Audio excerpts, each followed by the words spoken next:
Bonjour à tous et bienvenue dans l'Instant T, votre quotidienne qui décrypte l'actu du Finistère. L'apprentissage sous le feu des projecteurs aujourd'hui dans le département. Le président de la République au campus des métiers de Brest, le ministre du Travail au CFA de Cuzon à Quimper. L'occasion pour nous de faire le point sur cette filière apprentissage dans le Finistère.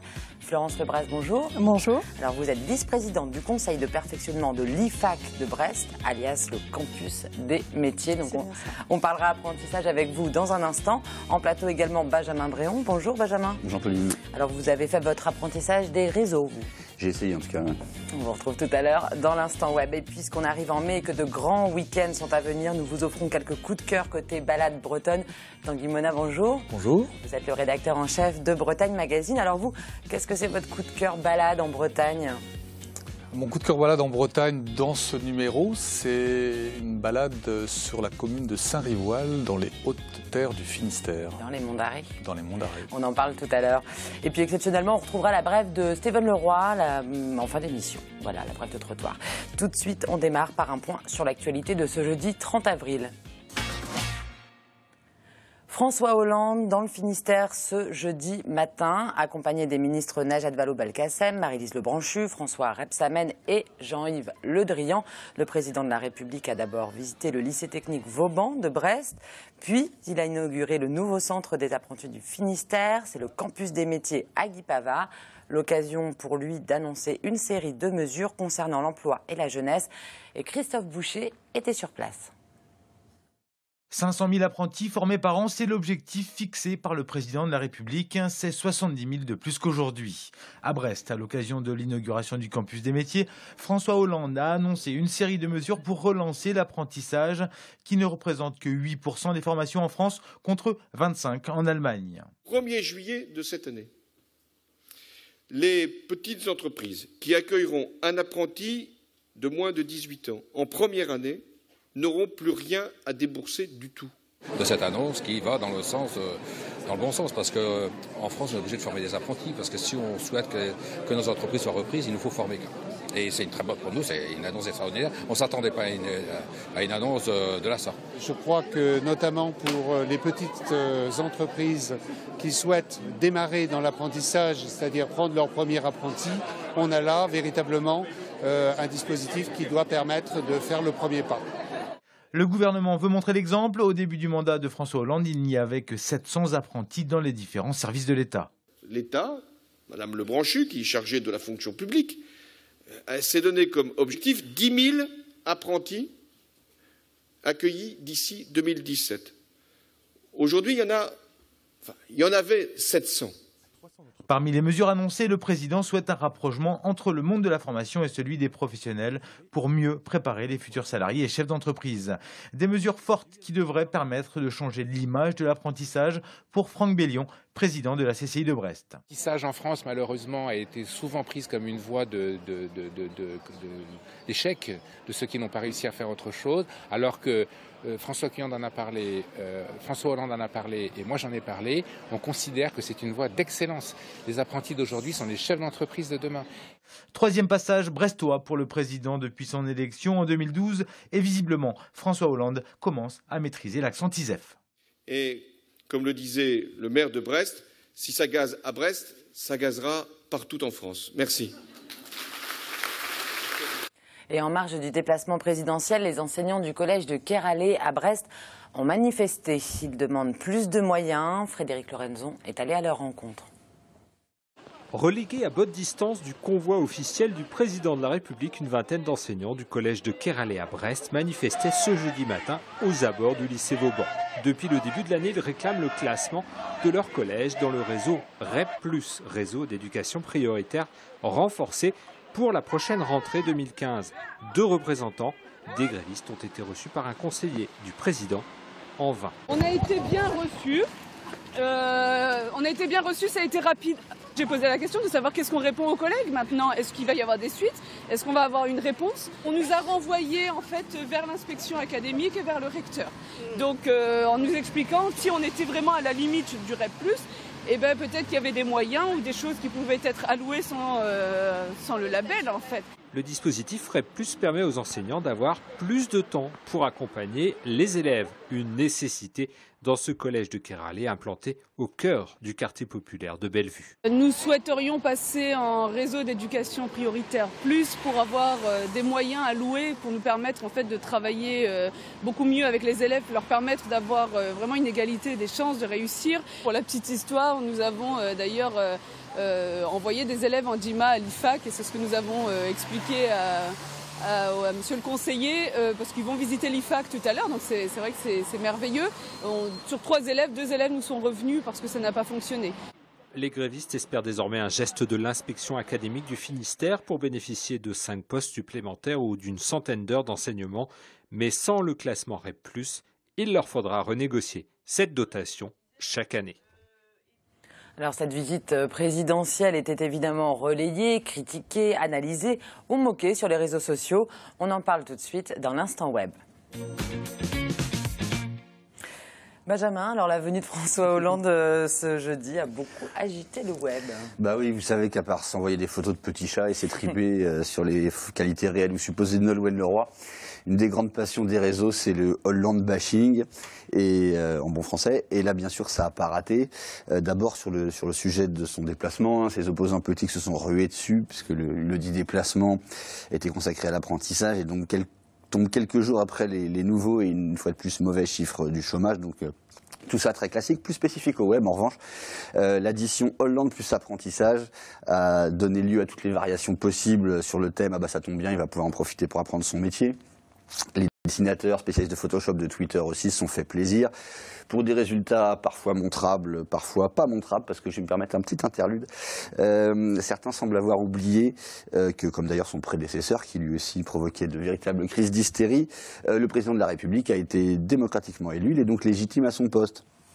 Bref, bien sûr, ce qui a amusé le plus les internautes, c'est le nouvel épisode de sa grande série « Gouverner, c'est pleuvoir », parce que, comme souvent, c'est sous la pluie que François Hollande s'est déplacé.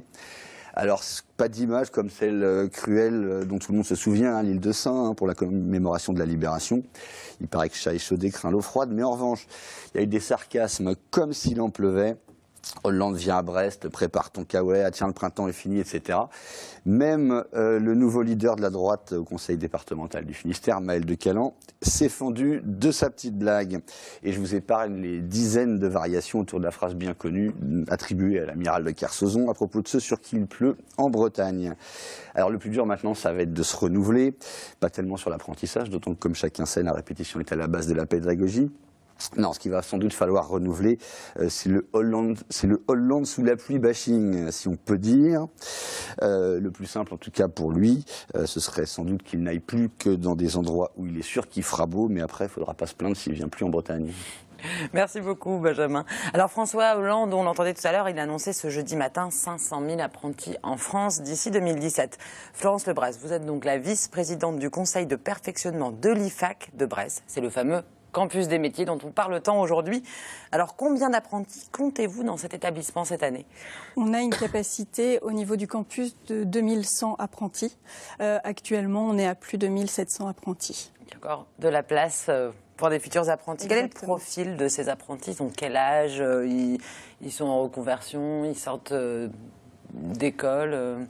Il y a un petit peu de tous les types. Les plus jeunes apprentis vont avoir 15 ans, donc ils vont sortir de la 3e, tout simplement. Et ils vont décider d'aller en apprentissage. Il y a d'autres personnes qui sont allées à la fac, qui ont décidé de tester d'autres études qui leur ont moyennement plu, certainement, qui se retournent vers l'apprentissage, ou alors des gens qui sont en reconversion professionnelle, tout simplement. Parce que justement, l'apprentissage, ça a été souvent étiqueté métier manuel, et effectivement, aujourd'hui, l'apprentissage se tourne aussi vers les universités, ça a l'air de bien fonctionner. Le nombre d'apprentis dans l'enseignement supérieur est en hausse. Alors, on va regarder un exemple, c'est à Quimper, au sein d'une formation d'ingénieur dans l'agroalimentaire. C'est un sujet de Julie Sicot. L'apprentissage au sein de l'université, c'est possible depuis une loi de 1987. Pourtant, il a fallu attendre les années 2000 pour que les effectifs commencent à réellement prendre de l'ampleur. À Quimper, au sein de l'ESIAB, on forme des ingénieurs par apprentissage. Ce jour-là, ils sont sur les bancs de l'école, mais ils passent plus de 50% de leur temps en entreprise. Sonia a 23 ans et déjà une longue expérience de l'université et du monde du travail. Je suis issue d'un BTS qui était déjà en alternance, donc en apprentissage. J'ai également fait une licence en apprentissage et donc pour moi c'était tout naturel de continuer par la voie de l'alternance. C'est vraiment une méthode que j'approuve et que je recommande. Depuis 17 ans, cette école d'ingénieurs, directement rattachée à l'UBO, forme une trentaine d'apprentis chaque année. Pour la promotion dernière, 70% des jeunes avaient un emploi à la fin de leur contrat d'apprentissage. Donc ce qui est un chiffre quand même relativement élevé. Si on prend 2 mois après la sortie de l'école, on arrive pratiquement à 90%. Un argument de poids soutenu par un autre avantage, la rémunération, une grille de salaire qui oscille entre 360 et plus de 1 000 €. Là, un peu plus, le SMIC. En 3e année, le SMIC. En première année, on est plus aux alentours de 700-800 €. Après, ça dépend de l'âge et de l'entreprise aussi. On arrive à un certain âge où on se dit, bon, ce serait bien d'être autonome financièrement aussi, quoi. Donc c'est vrai que c'est un plus. Ouais. L'université a bien compris l'intérêt de cette formation. Elle propose une dizaine d'enseignements par apprentissage, des DUT, des BTS, mais aussi des diplômes d'ingénieurs. Un système éducatif qu'elle compte bien étendre, car la demande est là. Le nombre d'apprentis dans les dernières années a plus que doublé. C'est qu'il y a des formations qui sont ouvertes, que ce soit des nouvelles formations, que ce soit des licences professionnelles, des masters ou des formations d'ingénieurs qui sont ouvertes dans le supérieur, puisque justement on estime que c'est une voie de réussite. Sur les 18 000 apprentis du département, ce sont près de 21% d'entre eux qui font leur apprentissage au sein de l'université. Alors Florence Lebras, quels sont les secteurs qui recrutent le plus en ce moment des apprentis ? Actuellement, on se rend compte que l'hôtellerie-restauration a un fort potentiel. Un fort potentiel actuellement. Ouais. Est-ce que toutes les entreprises peuvent recruter ? Est-ce qu'il y a des critères précis pour avoir un apprenti ? Toutes les entreprises peuvent recruter à partir du moment où on a envie de transmettre son savoir, ses valeurs et où on a le temps aussi de former. Peu importe si on est 3 salariés ou une centaine de salariés. Tout à fait. Ça peut être autant des petites entreprises que des grandes entreprises. Ceci dit, on se rend compte que les 2/3 des entreprises qui ont des apprentis sont des entreprises de moins de 10 salariés. Donc qui restent quand même des petites entreprises. Est-ce qu'il y a des nouveautés dans le Finistère côté apprentissage ? Alors nous, au niveau de l'IFAC, on a 2 formations qui sont de nouvelles formations.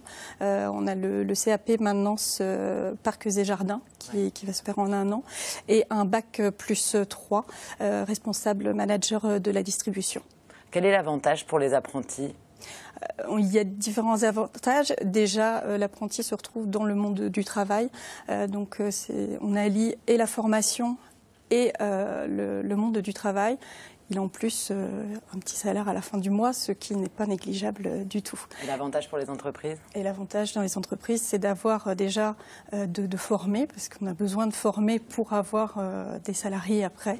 Il n'y a pas de secret. Il y a souvent de l'embauche après. Il y a souvent de l'embauche. Et on termine avec quel pourcentage d'apprentis trouvent du travail à la sortie de leurs études ? 80% à peu près, un petit peu moins de 80% trouvent à la sortie de leurs études. Parmi ces 80%-là, il y a 50% qui restent d'ailleurs dans leur entreprise qui les a formés. Vous êtes satisfaite des annonces de François Hollande aujourd'hui ? C'est un plus, effectivement. Oui, c'est positif, ça va renforcer au contraire toute cette évolution et l'apprentissage. Merci Florence Lebras. Alors l'apprentissage, c'est un thème qui a aussi beaucoup inspiré Stéphane Leroy. On le retrouve tout de suite dans sa brève de trottoir.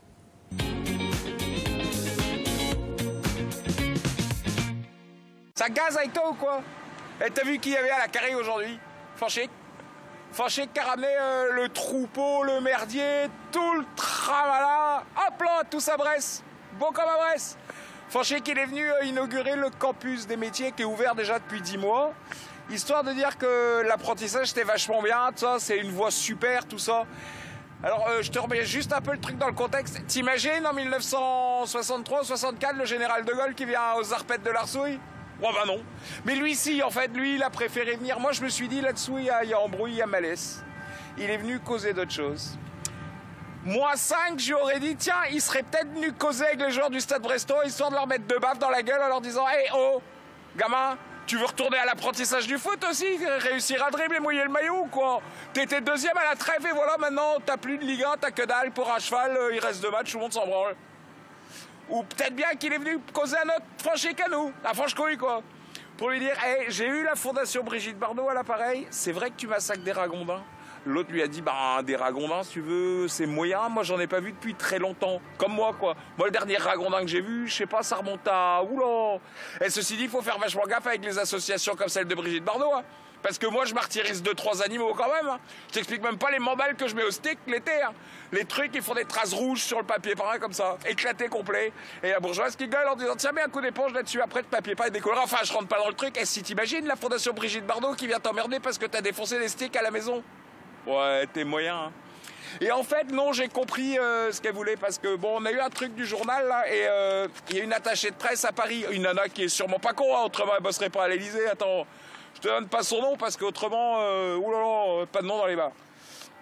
Alors, elle nous a envoyé un petit truc super marrant, ça a dit, la nana, c'est signé tout, secrétariat de l'Élysée, hein. C'est pas Jocelyne caissière à Super U, hein. Non, non, non, non. Secrétariat de l'Élysée.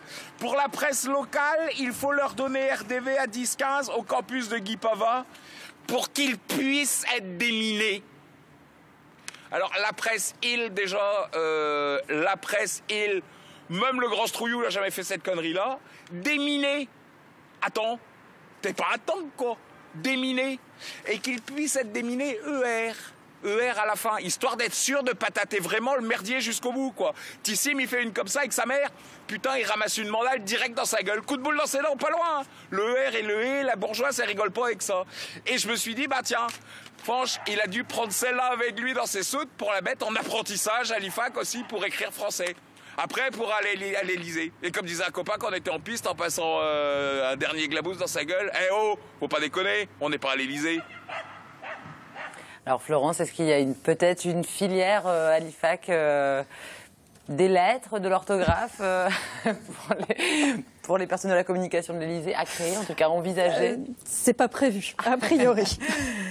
Bon, voilà qui conclut en tous les cas notre dossier sur l'apprentissage. Tanguy Mona, vous êtes donc le rédacteur en chef de Bretagne Magazine et vous consacrez ce mois-ci plusieurs dossiers pour s'évader tout en restant en Bretagne. Et ça tombe bien, puisqu'avec les grands week-ends du mois de mai, les ponts, on va pouvoir en profiter.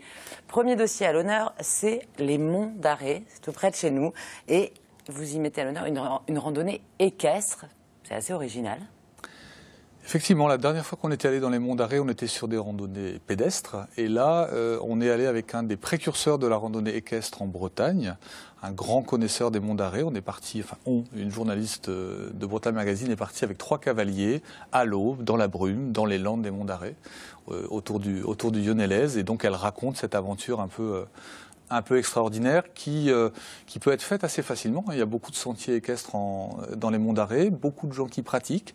Alors on peut le faire autrement, bien sûr, mais la randonnée équestre dans les Monts d'Arrée, oui, il y a un petit côté Far West, No Man's Land, qui a vraiment enchanté notre journaliste. Et c'est tout ça avec des très belles images.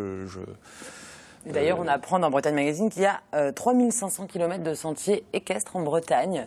Donc c'est vraiment une autre façon de découvrir la région. Alors je ne sais pas si c'est accessible par contre quand on ne maîtrise pas le cheval, mais je suppose qu'on peut apprendre au fur et à mesure de la promenade aussi. Tout à fait. Donc plein de choses sur les Monts d'Arrée, un petit mot sur Saint-Rivoal aussi, un village dans les montagnes. Un village dans les montagnes, oui, c'est vraiment un coup de cœur ce village où d'abord c'est un très beau village, hein, il est dans le bocage, sur les hautes terres du Finistère, il y a plein de départs de balade depuis Saint-Rivoal. Et puis Saint-Rivoal, c'est aussi des gens qui habitent à Saint-Rivoal et des gens qui sont pas très nombreux, ils sont 175 je crois. Ils vivent ensemble, ils sont de plus en plus nombreux, entre guillemets bien sûr, hein, parce que 175 c'est pas énorme, mais il y a une vraie attractivité à Saint-Rivoal.